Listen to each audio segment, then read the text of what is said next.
These are 5 ways of how people use their offset accounts and what it says about you. Number 1 way of using an offset account is you don't effing use it. For example, you have a home loan of $500,000 linked to an offset account. Instead of putting the money here to offset your interest, which is basically around 6.2 to 6.5, you put it in a shitty savings account. People that fall into this camp, what it says about you is your financial literacy is minus 100, okay? You probably got your home loans from McDonald's or something. Which means you got some sort of drive-through fast food home loan services from some teenage banker that is underpaid, and they offered you a home loan and go, hey, you want to upsize that with an offset account? And you're like, yeah, okay. But they never bother to explain to you how it works because you're on a drive-through service. You get your home loan and you fuck off. Because if someone bothered to explain this simple concept to you, why would someone in their right mind put 100k in a savings account that earns about 3-4% interest versus putting that money in an offset account that offsets 6.2 to 6.5% interest? That $1 is working harder in the offset account versus the savings account. Duh. Number 2, you're a dipper. Basically, you have a home loan, you have an offset account linked, and you're not like the first person where you do have money sitting in your offset account, but you're constantly dipping into your offset account, reducing the interest that could be offsetting the home loan. For example, you most often have a debit card linked to this, and then you have all these transactions coming out of it every single month.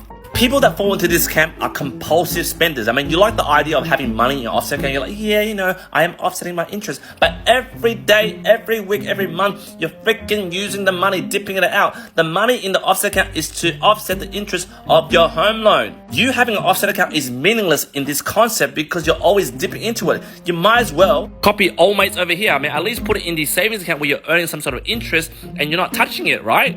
And the number 3 type of using an offset account is if you have a home loan and this is offset over here, the offset is full. This means 2 things. You're either Asian or Indian.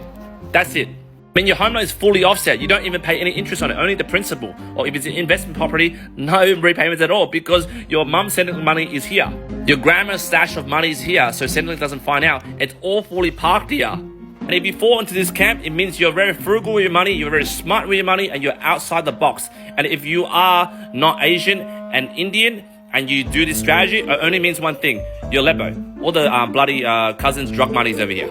I'm just kidding, not drug money, that's stereotypical. I mean more like property development companies that you open and then you build all these properties and then it goes bankrupt next minute and then you start another company in your cousin's name and then brings a repeat.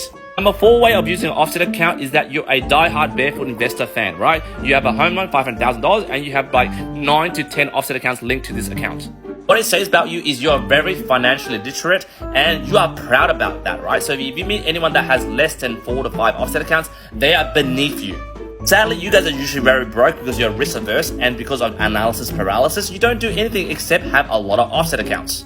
And lastly, number 5, the type of offset account users is you're a debt recycler, which means instead of having a $500,000 loan, you've split the loan into 2, which means this is the PPR portion and this is the investment portion, right? So instead of putting your money in just artificial one offset account against the home loan, you've split the loan, you've repurposed this as an investment vehicle, therefore you put your money in over here because this offsetting this is a non-tax deductible debt, but this is not offset because you want to maximize, for example, it is a negative gearing property, the interest charge. This, for those who are watching this, will get what I'm saying at the moment, but if you're these people, you're probably like, what the fuck is he talking about? What it says about you is you hate ATO, you hate paying tax, and you're very savvy with your investment strategy and lending strategy, and you're looking to grow your portfolio.